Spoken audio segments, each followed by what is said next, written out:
రామాయణంలో ప్రధానంగా ఉన్నది పరస్త్రీని ఎత్తుకుపోవటం. రావణాసురుడు సీతాదేవి ఎత్తుకుపోయాడు. భారతంలోనూ పరస్త్రీని ఎత్తుకుపోవటమే కాదు, బలాత్కారం చేయటం ఉంది, వస్త్రాపహరణం చేయటం ఉంది. ఈ మూడు ఉన్నాయి.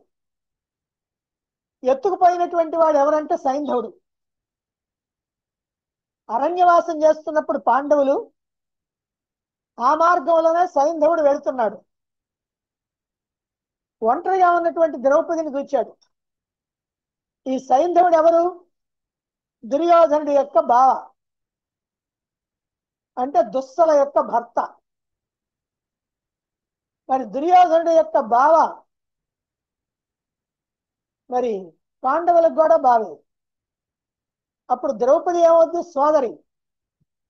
సోదరి అయినటువంటి దాన్ని అంత అందంగా ఉంటుంది కాబట్టి వాడు వాయు వరుసలు కూడా మర్చిపోయి రథం మీద కూర్చోబెట్టుకొని వెళ్ళాడు.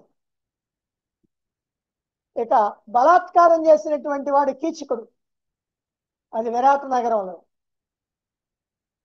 ఇక వస్త్రాపహరణం సంగతి మనకు తెలుసు. వస్త్రాపహరణం చేయమన్నవాడు కర్ణుడు, చేసినటువంటి వాడు దుశ్శాసనుడు, చూచి ఆనందించినటువంటి వాడు దుర్యోధనుడు. ఈ ముగ్గురు వాళ్ళ వాళ్ళ ఫలితాన్ని పొందారు యుద్ధరంగంలో.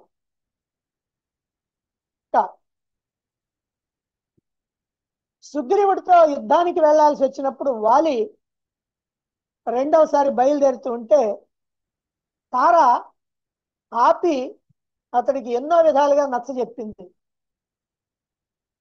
కాకపోతే వినలేదు, వెళ్ళాడు, రాముడి చేతిలో మరణించాడు. అది వేరే విషయం. అలాగే భారతంలో కూడా రాయబారానికి వెళ్ళేటువంటి శ్రీకృష్ణుడితో ద్రౌపది యుద్ధానికి పురికొల్పుతూ ఆవేశంగా మాట్లాడింది. అక్కడ తారేమో తమ్ముడితో యుద్ధం వద్దు, నువ్వు వెళ్ళొద్దు అని ఆపటానికి ప్రయత్నించింది. ఇక్కడ ద్రౌపది ఏమో శ్రీకృష్ణుడితోటి యుద్ధం జరిగేటట్టుగా చూడు, సంధి వద్దనే వద్దు అని చెప్పింది. వాలి వధ జరిగిన తర్వాత తార శ్రీరాముడిని నిలదీసింది. నీకేం అన్యాయం చేశాడు? నా భర్తకి నీకు ఏమైనా సంబంధం ఉందా? నీకేమైనా అపకారం చేశాడా? నువ్వెందుకు ఈ రకంగా చంపటం? ఆ చంపటం కూడా చెట్టు చాటు నుండి బాణం వేయటం ఎందుకు అని ఇలా నిలదీసింది తార.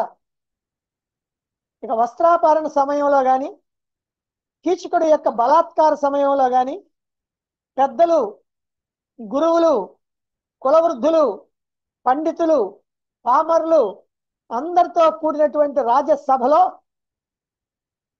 ద్రౌపది అందరిని నిలదీసి మాట్లాడింది. సభ మొత్తాన్ని కూడా నిలదీసింది. ఇది మనం ద్రౌపది విషయంలో తెలుసుకోవాల్సినటువంటి ప్రధాన విషయం. ఇక రామాయణం